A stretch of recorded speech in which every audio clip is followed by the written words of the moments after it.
बिस्मिल्लाहिर्रहमानिर्रहीम। Last time हमने पढ़ा था बॉन्ड एसोसिएशन एनर्जीज के बारे में थोड़ा सा, तो उसी को हम अब कंटिन्यू करेंगे। तो दोबारा से जरा जो लास्ट हमने जो बात की थी उसको हम दोबारा से डिस्कस करते हैं।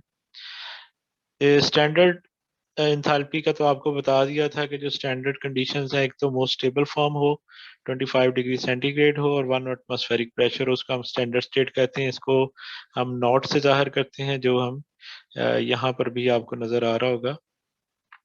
और एक सेकंड।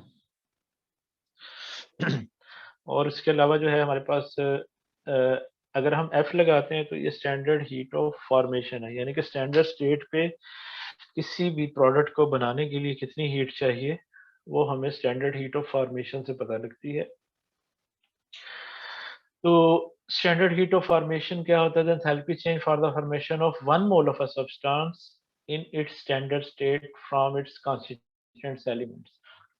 और ये एक हाइपोथेटिकल कैलकुलेशन है कि कार्बन को हमने हाइड्रोजन के साथ मिलाया तो मीथेन बन गई, और डेल्टा एच नॉट जो है -74.8 किलो जूल। अदरवाइज लैब के अंदर कार्बन हाइड्रोजन के मिलाने से ये नहीं बनती। ठीक है। For instance yet the heat of formation for methane is delta H naught f जो है वो माइनस ये है, which corresponds to the standard enthalpy change.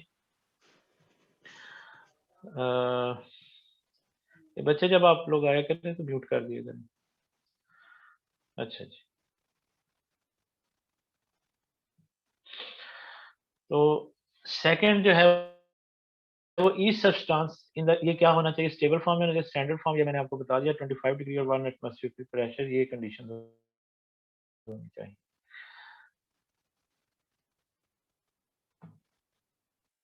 और ये जो है कुछ स्टैंडर्ड हीट ऑफ फॉर्मेशन का डाटा है, जिसमें जस्ट याद करने के लिए नहीं है, जस्ट आपकी अवेयरनेस के लिए। इसमें अगर आप गौर करें दो तीन चीज़ों के, तो वाटर गैस जो है और वाटर लिक्विड, इन दोनों के डाटे में फ़र्क है। ठीक है। इसी तरीके से इथाइलिन, एथेनॉल, ग्लूकोज, सब के अंदर आपको डिफरेंट डाटा मिलेगा। और यहाँ पर अगर आप देखें तो ये प्लस में है। ठीक है। बॉन्ड एसोसिएशन एनर्जीज क्या होती है, इससे हमें क्या फ़ायदा होता है, वो अब हम इसको डिस्कस करते हैं। इसमें delta heat of formation, delta F not जो है वो बॉन्ड एसोसिएशन एनर्जी हम रिएक्टेंट और प्रोडक्ट दोनों का निकालते हैं। दोनों की जो हमारे पास डाटा आता है उसमें से हम प्लस माइनस करके तो टोटल हीट ऑफ फॉर्मेशन हम बॉन्ड एसोसिएशन एनर्जी से भी निकाल सकते हैं। Determining heats of reaction from heat of formation is extremely useful but it's still present a problem. ये प्रॉब्लम है, लेकिन बहुत जगह पे ये डाटा मिल भी जाता है जहाँ पर हमें हमारे पास डाटा नहीं होता। हमारे पास एक तो एक्सपेरिमेंटल डेटा होता है ना, जो हमें एक्चुअली पता चल जाता है, जो हम लैब में कैलकुलेट करते हैं या इंडस्ट्री में। और ये है जिसका हमें डेटा नहीं मिलता, वो इतने ज़्यादा रिएक्शंस होते हैं, तो हम इस बेस पे एक ये समझ लें कि रफ एस्टिमेट कम से कम ज़रूर हमें मिल जाता है कि इतनी बॉन्ड एसोसिएशन एनर्जी से इसकी एंथैल्पी चेंज जो है या हीट ऑफ फॉर्मेशन जो है वो इतनी होगी। To use this method, it's necessary to know delta H naught F for every substance in a reaction. This implies in turn that vast numbers of measurements are needed because there are 40 million known chemical compounds. In practice, though only few thousand values have been determined, लेकिन practically आपने इतनी ही check की होती हैं, सारी नहीं की होती। ठीक है। तो उसके लिए फिर हम क्या करते हैं? For those reactions where insufficient delta H naught F for data available to allow an exact calculation of delta H naught, it's often possible to estimate delta H naught by using the average bond association energy. ठीक है। तो जिन चीज़ों का हमारे पास actual data नहीं होता, उन चीज़ों की एस्टिमेशन लगाने के लिए फिर हम बॉन्ड एसोसिएशन एनर्जीज के डाटा से हम हीट ऑफ फॉर्मेशन निकाल लेते हैं, स्टैंडर्ड हीट ऑफ फॉर्मेशन।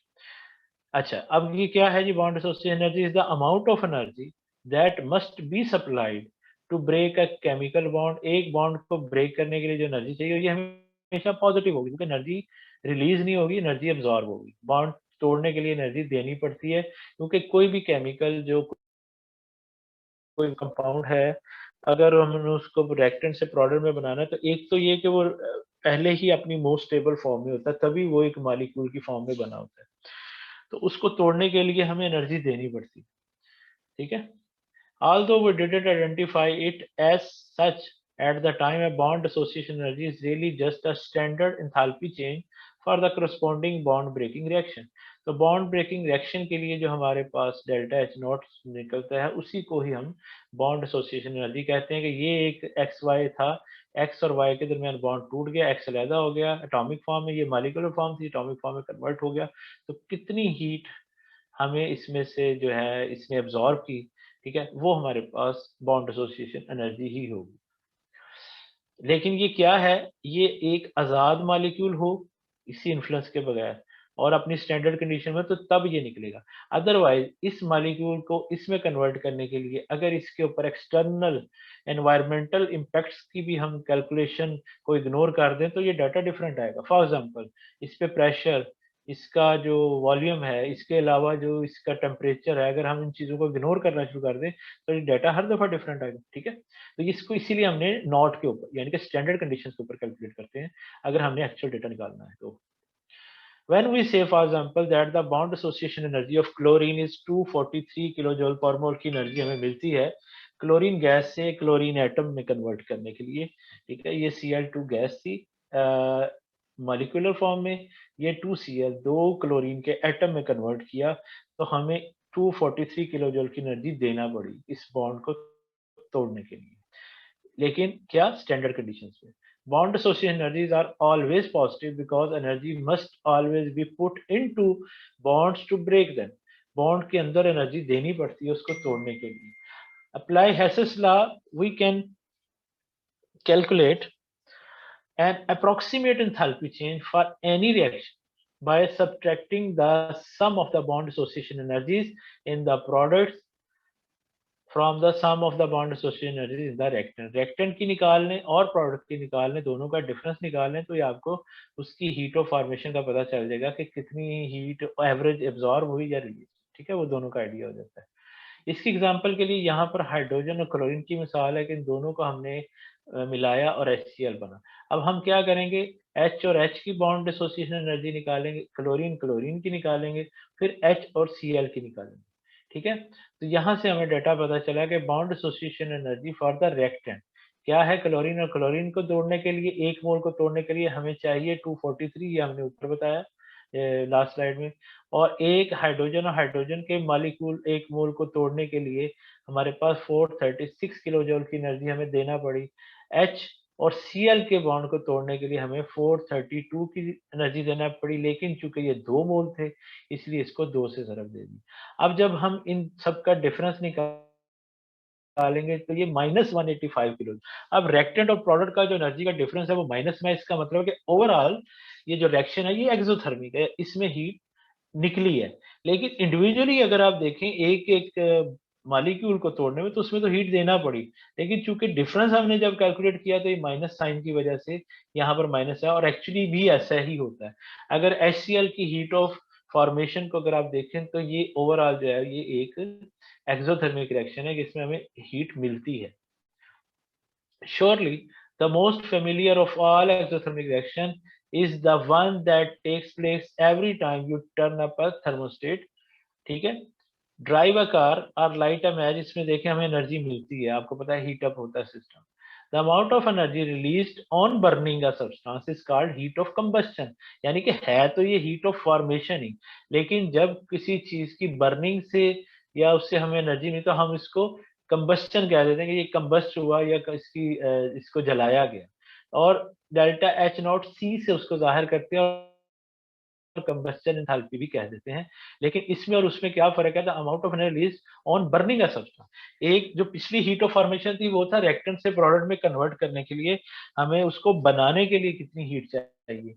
अच्छा देखा जाए तो यहाँ पर भी एक तरह की बन ही रही है, heat of formation of water ही है, लेकिन चूंकि रिएक्शन विद ऑक्सीजन आ जाता है तो बर्निंग का लफ्ज है, इसलिए यहाँ पे डेल्टा एच नॉट सी कह दिया, कंबस्टन कह दिया, है चीज वही, सिर्फ टर्मिनोलॉजी को अंडरस्टैंड करने की बात है, अदरवाइज कोई नई चीज नहीं है, ठीक है। Hydrogen for instance delta H not जो है ये इसमें भी हम निकालेंगे उसी तरीके से, एच और एच को तोड़ने में कितनी लगी, अब ये एक मोल को तोड़ने के लिए ऑक्सीजन उसका फिर हाफ निकाल लिया, फिर वाटर का एक मोल, तो इसका जो डिफरेंस है डेल्टा एच नॉट, बेसिकली ये फॉर्मेशन ही है इसकी वाटर लिक्विड की, ठीक है। लेकिन हमने इसको चूंकि रिएक्शन विद ऑक्सीजन की वजह से हमने इसको कंबस्टन का लफ्ज दे दिया। अगर इसी तरह से मीथेन की बर्निंग हुई तो इसको हीट ऑफ कंबस्टन कह दिया हमने, ठीक है। तो डिफरेंस क्या है वो आपको समझ आना चाहिए कि फॉर्मेशन में जस्ट हम देखते हैं ये, लेकिन अगर वो चीज फॉर्मेशन हो रही है किसी चीज की बर्निंग से, ठीक है, या रिएक्शन विद ऑक्सीजन तो हम उस हीट ऑफ फॉर्मेशन को हीट ऑफ कंबस्टन कहते हैं या कंबस्टन एंथैल्पी भी कहते हैं। To compare the efficiency of different fuel, अब हमारे पास डिफरेंट फ्यूल आते हैं, जब फ्यूल एनर्जी की हम बात करते हैं तो it's more useful to calculate combustion enthalpies per gram और per millilitre of substance rather than per mole. तो हम उसको लो लेवल पे भी कैलकुलेट कर सकते हैं, पर ग्राम या पर मिलीलीटर की बेस पे भी, for application where weight is important, ठीक है।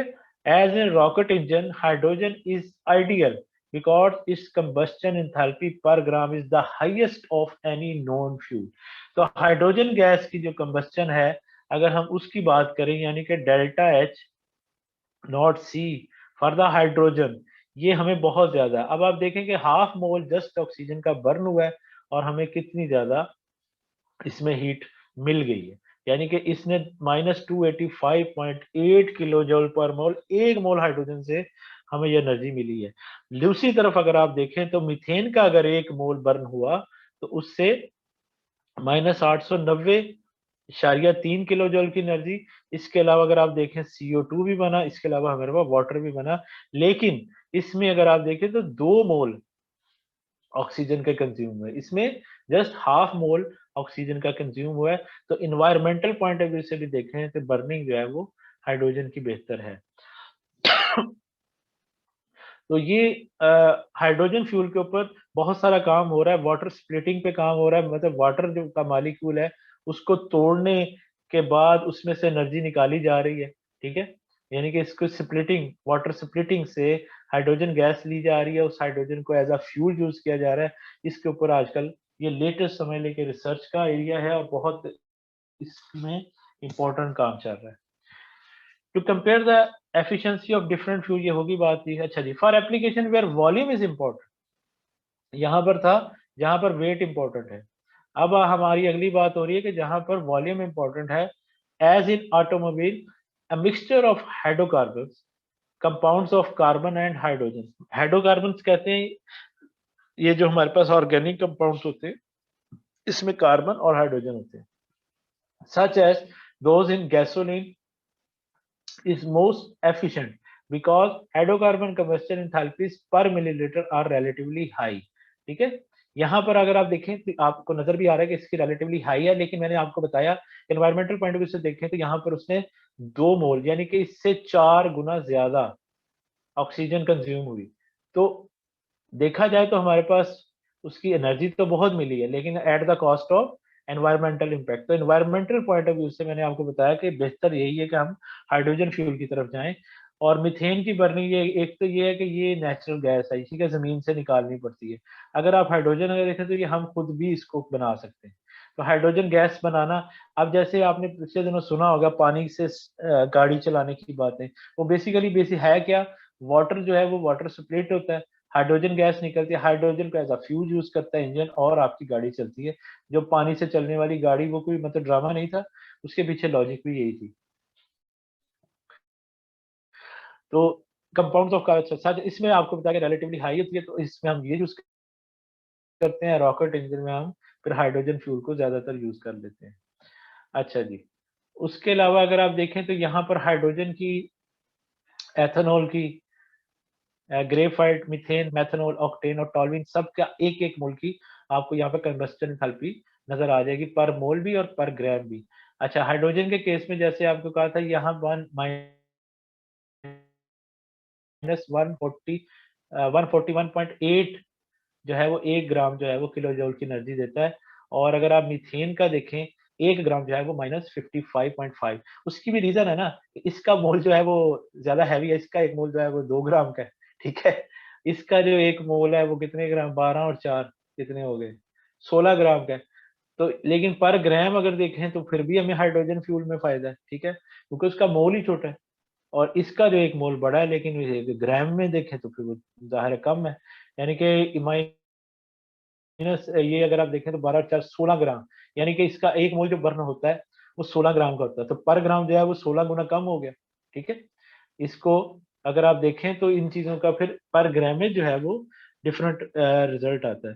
इसकी बेस पे अगर उन्होंने बात की कि अगर हम इसको ले जाएँ ग्राम की बेस पे, तो फिर हमें ये फ़ायदा है। यानी कि अगर आप इसको वैसे सबका निकालना चाहें तो ये तरीका है कि ये मोल है -890.3 डिवाइडेड बाय इसका मॉलिक्यूलर वेट कितना है, ठीक है? 12 और 4 16 से तक़सीम करेंगे तो ये बनेगा इसके अराउंड है, मतलब ये अगर वैसे बनता है माइनस 55.625, तो यहाँ पे -55.5, तो इतना कुछ आपको पता है वो एरर या क्या कहते हैं कुछ वर्क डन में इस तरह की चीज़ों में हो जाता है। इसी तरीके से अगर आप एथेनॉल का देखें तो ये पूरे मॉलिक्यूल का है, 1 मोल को बर्न किया। लेकिन पर ग्राम निकालेंगे तो उसी तरीके से 12 को 2 से ज़रब दें, 24 प्लस 5 प्लस 16 प्लस 1 टोटल को तक़सीम करें इस पे तो आपकी ये निकल आएगी। तो ये निकालने का तरीका है कि आप अगर पर मोल हो तो पर ग्राम कैसे निकालते हैं कि उसको 1 मोल का जितना वेट है उसको तक़सीम कर देते हैं, तो हमारे पास पर ग्राम निकल। तो इस सूरत-ए-हाल में भी देखें तो हमें हाइड्रोजन फ्यूल में आपको देखेंगे पर ग्राम बहुत बेनिफिट है। इस तरीके से पर एमएल भी आप निकाल सकते हैं।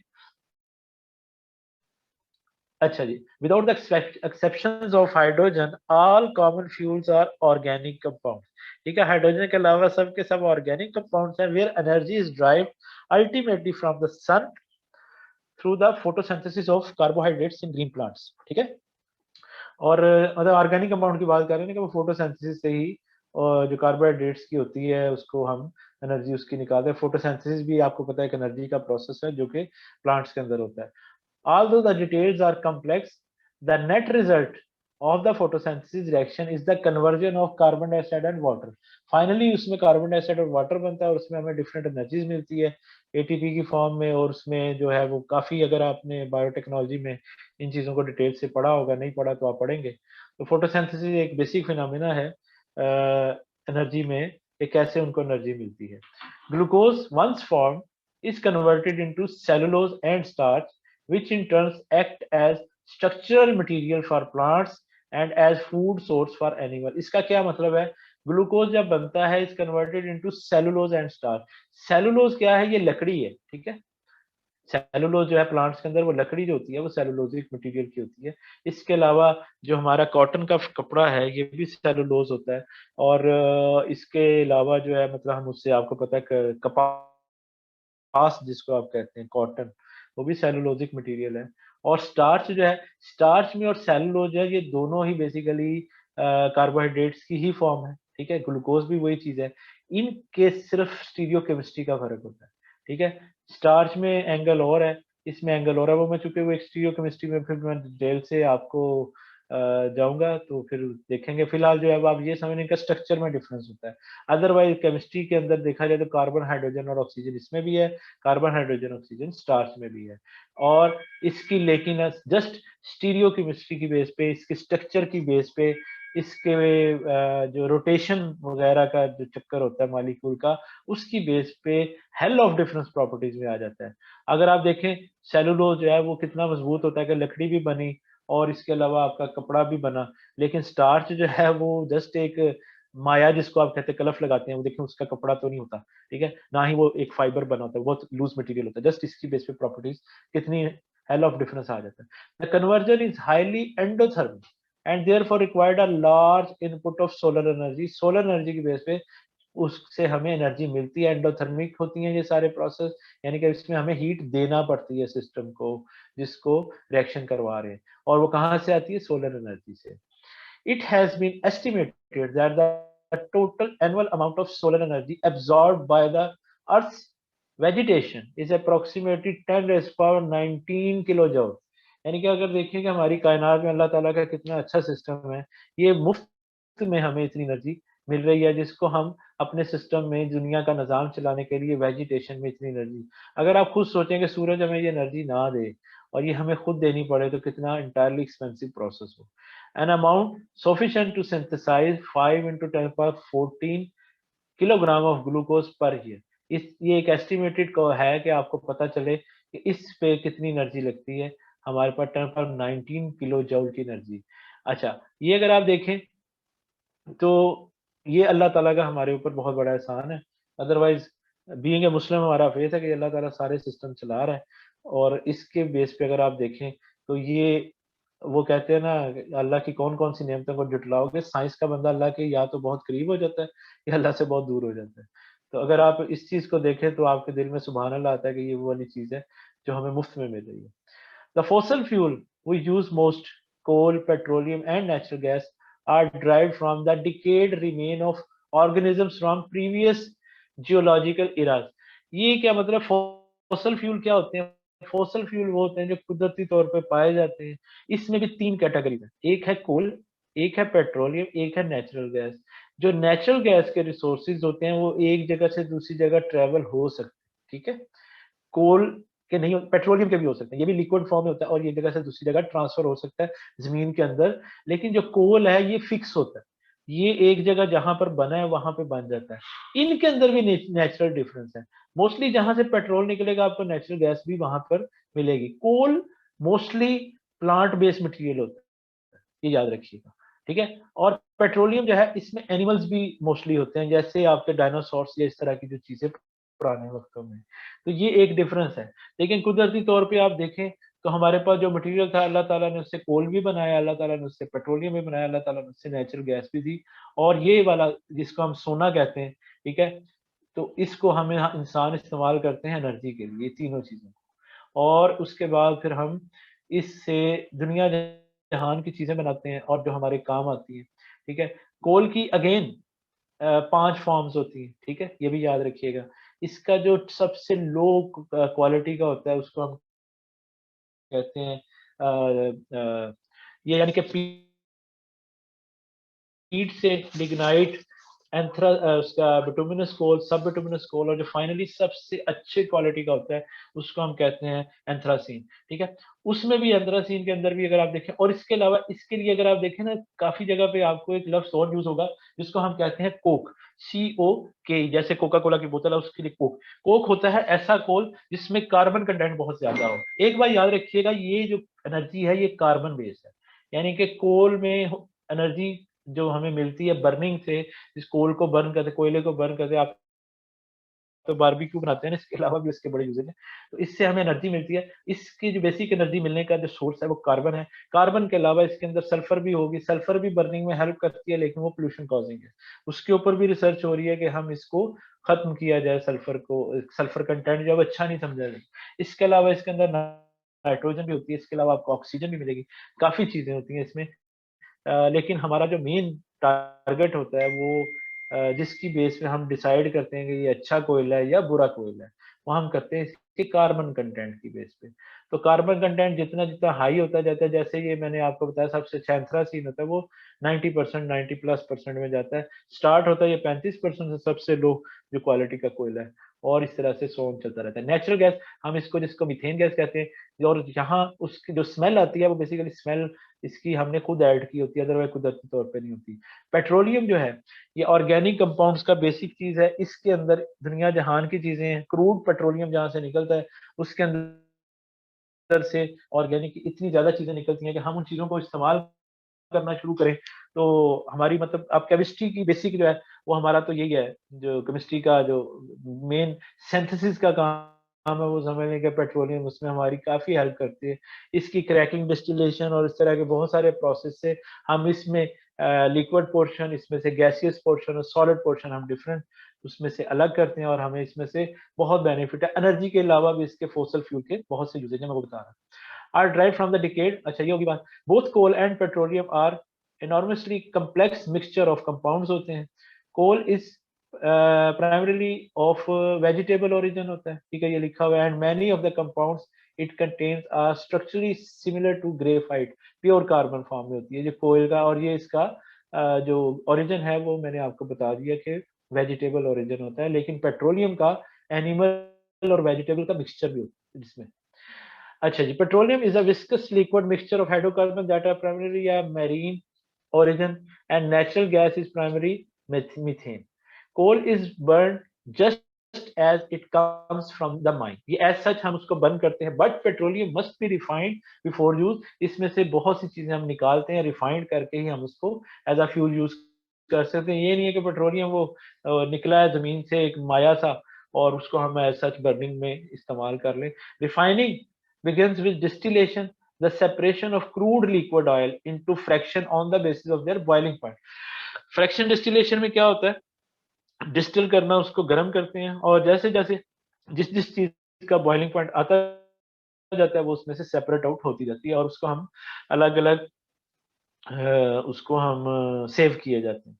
So called straight run gasoline, ठीक है, consist of compounds with 5 to 11 carbon atoms पर मॉलिक्यूल। इसका क्या मतलब है, जो हमारे उसमें से ऑर्गेनिक कंपाउंड निकलेगा उसकी जो कार्बन चेन होगी वो 5 से 11 कार्बन एटम की होगी। इसका मतलब क्या, एक बात और याद रखिएगा, जितना उसका मॉलिक्यूलर वेट कम होता है उतना ही वो उसकी, जैसे मतलब मीथेन और प्रोपेन वगैरह ये गैसियस फॉर्म में होती हैं, जैसे जैसे हमारा मॉलिक्यूलर वेट बढ़ता जाता है वो लिक्विड फॉर्म में आ जाती हैं, उसके बाद और उसका वेट बढ़ता जाता है तो वो सॉलिड फॉर्म में कन्वर्ट होती है। तो जो छोटा मॉलिक्यूलर होगा वो उतना ही ज्यादा वोलाटाइल फॉर्म में आएगा, ठीक है। उसका क्या मतलब है, उसका बॉइलिंग पॉइंट कम है और जैसे जैसे उसका मॉलिक्यूलर वेट बढ़ता जाएगा उसका बॉइलिंग पॉइंट भी बढ़ता जाएगा।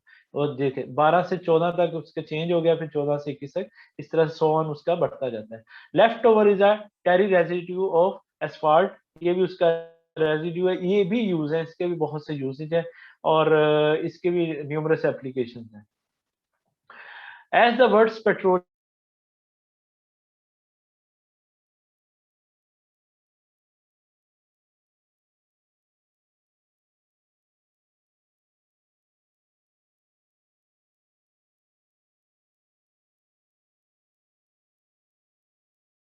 सोर्सेज, वाटर स्प्लिटिंग पे काम हो रहा है, इसके अलावा फ्यूल सेल के ऊपर काम हो रहा है, सोलर सेल के ऊपर काम हो रहा है और उसमें भी हम बहुत सी चीज़ों को इसी तरीके से हम उसको देखते हैं कि किस तरीके से उनमें से एनर्जी को हम कंज्यूम करें और उसका फ़ायदा उठाएं।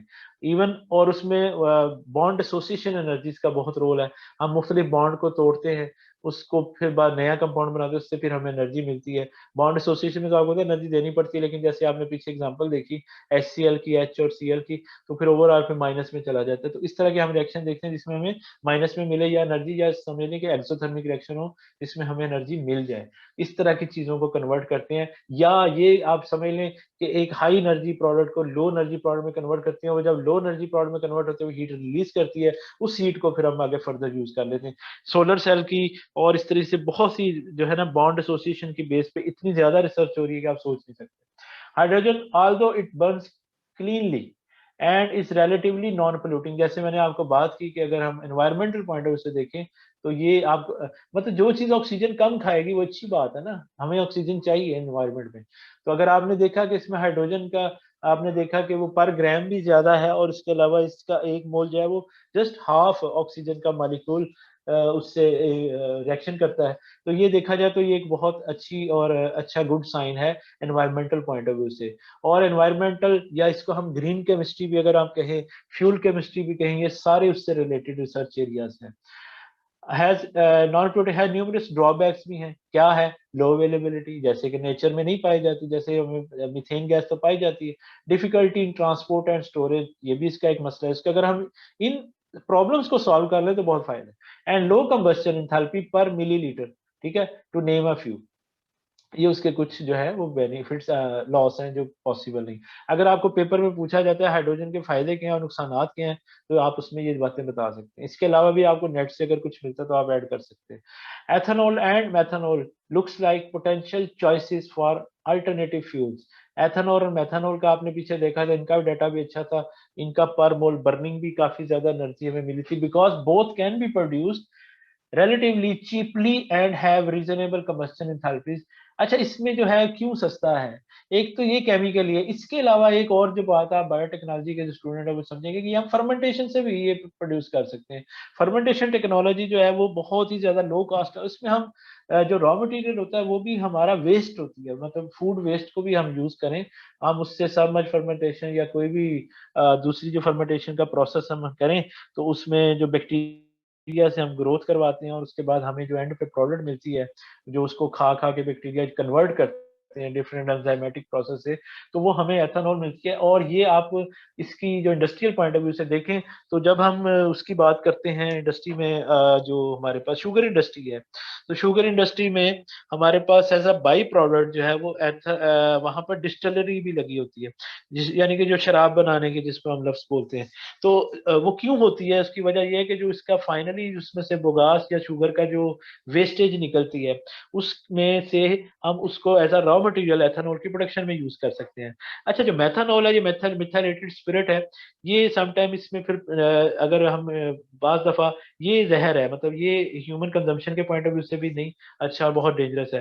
लेकिन एथेनॉल को हम कंज्यूम करेंगे, इसके वैसे तो नुकसान है जिगर के या बाकी, लेकिन कोई इसमें मसला नहीं है। होम्योपैथिक मेडिसिन भी एथेनॉल यूज करती हैं, और इसके अलावा इसके केमिकल में बहुत यूजेज हैं, और इसके अलावा इसके मेडिकली और बहुत से यूजेज हैं। जस्ट हम इसको ड्रिंकिंग पर्पस के अलावा भी सोचें तो this is just a chemical for us, लेकिन बीइंग ए मुस्लिम जो है इसको हम ड्रिंकिंग पर्पस में हम अवॉइड करते हैं कि रिलीजियसली भी मना है, दूसरा इसके पीने में बहुत से नुकसान आता है। लेकिन ये जो मेथनॉल है, ये तो सीधा सीधा जहर है। अगर देखा जाए तो ये भी अल्कोहल है, ये भी अल्कोहल है, लेकिन ये तो जहर है, ये मार देती है इंसान को अगर ये आप गलती से पी लें। जिसको हम कहते हैं कच्ची शराब बनाना, और भट्टी लगाई थी, पकड़ी गई, ठीक है, आपने देखा क्रिसमस पे इतने बंदों ने शराब पी ली और मारे गए। इस तरह की खबरें जो सुनते हैं, उसकी वजह ये होती है कि वो मेथनॉल बन जाती है एथेनॉल की बजाय। सही तरह से फर्मेंटेशन नहीं हुई होती, सही तरह से कन्वर्जन नहीं हुई होती, जिसकी वजह से वो फिर हमें नुकसान देती है, और जो पीने वाले हैं। ठीक है, तो ये है कि हम इसको फिर यूज कर सकते हैं एथेनॉल और मेथनॉल को एज अ फ्यूल। अच्छा, एट प्रेजेंट एक तो ये यूजेज हमने मेडिकली बताया, दूसरा भी इसका जो अभी जो मैं बता रहा हूँ वो ये बता रहा हूँ कि इसको हम फ्यूल के लिए भी यूज करते हैं। At present ethanol is produce largely bye fermentation of corn और केन शुगर। ये जो मैंने अभी आपको बताया, कौन से भी बन सकती है, केन शुगर से भी बन सकती है, but methods are being developed to produce it from waste wood by the break down of cellulose. ठीक है, वेस्ट वुड जो होती है, जैसे जो दरख्तों के तने पत्ते।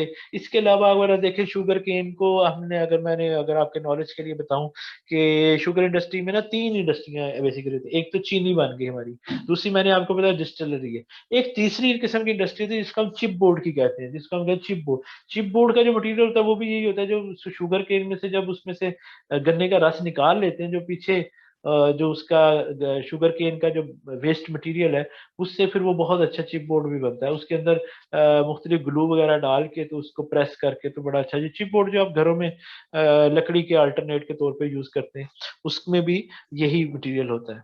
ठीक है, और अब वो क्या कह रहे हैं कि यहाँ पर इससे फर्मेंटेशन के अलावा ये भी एक और सस्ता प्रोजेक्ट है। मैंने आपको बताया कि अब वेस्ट से भी हम इसको बनाने की कोशिश करते हैं, लेकिन जो है वैसे शुगर केन और ये मटेरियल है।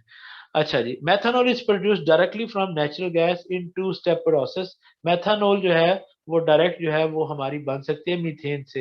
यानी कि अगर आप मीथेन से, अगर आप देखें वाटर से रिएक्शन, कार्बन मोनोऑक्साइड और हाइड्रोजन बनी। अब अगर आप देखें ना, तो सारा कितना अजीबोगरीब सा प्रोसेस है।